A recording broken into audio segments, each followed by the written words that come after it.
Cancel culture is a form of digital exile from social media or the professional space. We've seen it many times in the last few years, and most recently the attempt on Dave Chappelle with his latest comedy specials. But how did an American motorcycle company, in this conversation, Indian Motorcycle, escape the gripes of cancel culture when it simply just makes motorcycles? Why was the brand in the crosshairs to begin with? And what is Polaris, their parent, doing to stop this from happening now? We're going to talk about this lengthy topic today, but first, the conversation has to go back to 1897 when Indian Motorcycle was called the Hindi Manufacturing Company. George M. Hindi founded the company that would make bicycles and eventually become Indian Motorcycle Company in 1898. Fun fact, the R in motor wasn't existing yet, but his very important partner and co-founder Oscar Hedstrom would join in 1900.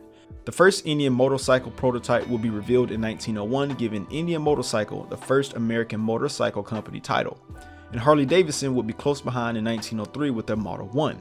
But later in its history, Indian Motorcycle Company would make motorcycles that used the names of Native American culture like the Indian Chief, Indian Scout, Indian Warrior, and Indian Arrow, and some of those names are still used now.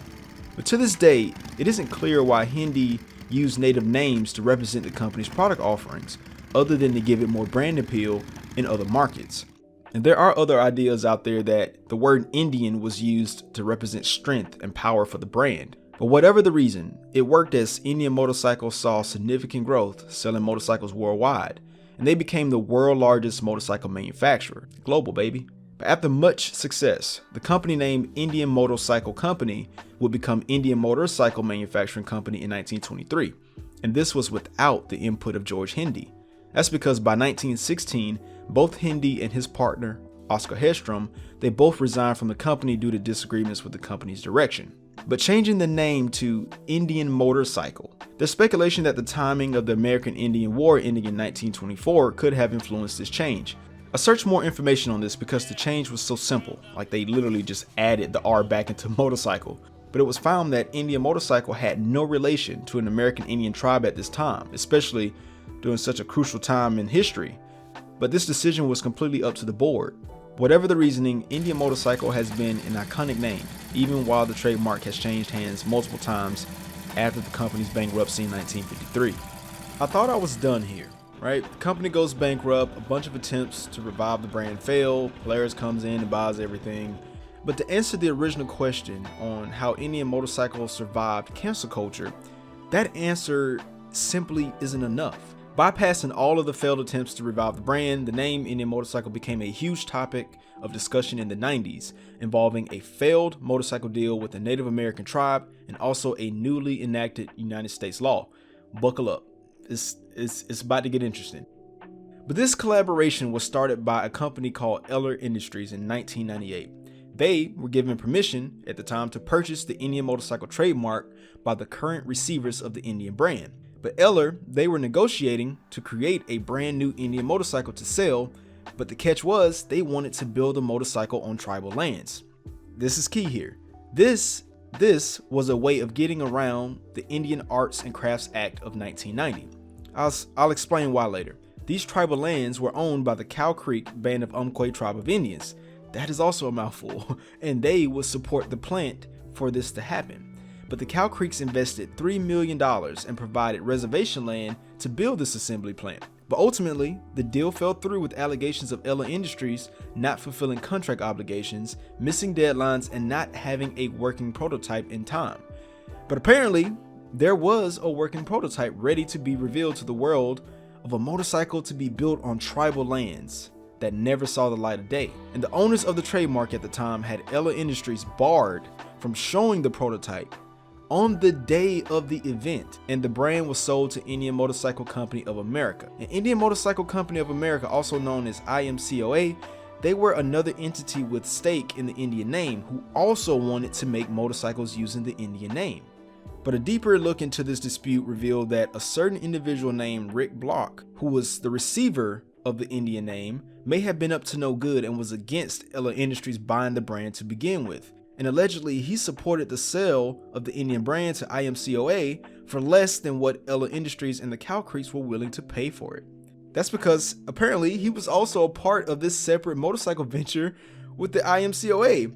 which means that this whole situation was just shady, right? But either way, this situation was the only public period that involved a native tribe and the Indian motorcycle brand. But the Cow Creeks, they were not done. The Indian Arts and Crafts Act of 1990. Its purpose is to make it illegal to sell or display a product that will falsely suggest it is made by Native Americans. The Cow Creeks in 1999, they sued the Indian Motorcycle Company of America, IMCOA, for violating that act. I call it their way of trying to get back at that group from screwing them over in the deal, especially after they put up reservation land and $3 million, right? But what's crazy is that the Cow Creeks and the trustee or the receiver of the Indian brand, Rick Block and also Sterling Corp at the time, they entered into a deal called the Trademark Facilitation Agreement. As quoted, the TFA will have provided substantial benefits to the Cow Creek tribe, other tribes, Native American organizations, and enterprises. These benefits would have been in the form of royalty payments. The TFA would have put nearly 50% of licensing fees, some $7 million per year, back into Indian country. In this lawsuit, the Cow Creeks claimed that the Indian Arts and Crafts Act was violated, meaning that there was an entity selling a product that could be perceived to be created by a Native American. An example used in this dispute was an American Indian riding an Indian motorcycle in an advertisement for the brand. As Tracy Lavin, staff attorney for the Native American Rights Fund, said, the act is meant to protect Indian intellectual and cultural property. By the company saying this is an Indian motorcycle company with its Indian headdress and Indian logo, the public is going to be under the impression these bikes are made by Indians. The reasoning is to prevent entities from making money from cultural appropriation of Native Americans. Whether it is offensive or if a business is using Native culture to benefit is open to interpretation of the law. But most notably, the Washington Redskins were under scrutiny for years, given the term Redskin being offensive to Native Americans, and this led to the team name being changed to the Washington Football Team. But the lawsuit with Indian Motorcycle Company of America was eventually dissolved, with the Cow Creeks getting the short end of the stick once again. Then, of course, the famous Gilroy Indians would be produced later to Stelling Unlimited, attempting to revive the brand, to Polaris buying the brand in its entirety in 2011. Polaris Inc. is an American manufacturer of recreational vehicles and acquired the Indian Motorcycle brand and all of its prior litigation. It made sense for an American company to come in and scoop up the brand after the Indian trademark exchanged hands overseas multiple times. Plus, Polaris has experience running motorcycle companies given their own brand that they started in 1997, Victory Motorcycles, which they eventually closed down in 2017 to give all of their resources towards Indian Motorcycle. But they literally stepped in to buy the brand at the best possible time after all of the legal proceedings were settled. I'd call that strategic and perfect timing. But one thing we don't know is how long Polaris sat behind just waiting to buy up the Indian brand. For all we know, they could have wanted to buy the Indian brand in the 90s, but they saw all the litigation that was going on in the lawsuits and they decided to make their own brand, Victory Motorcycles, instead. I guess we won't really know, but either way, it was a smart play. With cancel culture in the wind, could Indian motorcycles suffer the same fate that other American brands and people are experiencing? Absolutely. Is it likely? Not sure. The majority of the motorcycle community seems to not really care too much on the name Indian Motorcycle or the terms that it uses. However, Polaris does. The Indian Arts and Crafts Act is still enforced, meaning an entity cannot sell a product that would falsely suggest it is made by Native Americans. And Polaris has taken the Indian Motorcycle brand and made sure to tread carefully on how it markets the brand. The next time you go to an Indian motorcycle dealership, notice how there isn't a single piece of Native American clothing or styling like a headdress throughout the entire dealership. At least it's not supposed to be, because dealers are independently operated, so some could do what they want to do, but it's not supposed to be there. And also, the only headdress you will see is the original Indian Motorcycle logo headdress along with the war bonnet. Or maybe how they haven't used any more Native American names for new motorcycles outside of the names we are familiar with that were essentially, grandfathered in from prior litigation, like Chief, Scout, and Chieftain.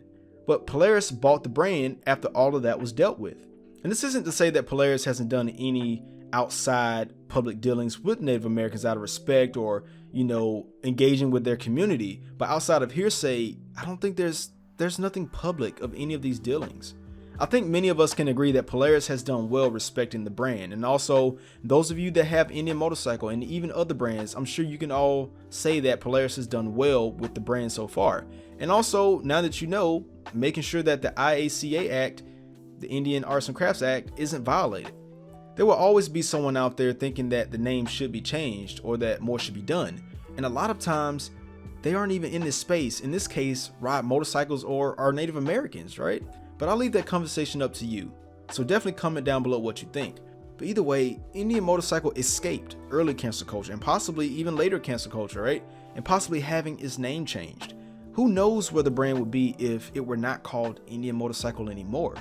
It probably wouldn't be valuable anymore, as the heritage and merit of the brand would have lost its flair and original intent by George Hindi. But nonetheless, Polaris so far has done right by Indian Motorcycle and making sure that all of the prior legal troubles are behind. It seems that the Indian brand is now here for a long time and not just a good time. But yeah, if you learned something, give this video a thumbs up, and if you're subscribed, I'll catch you in the next one.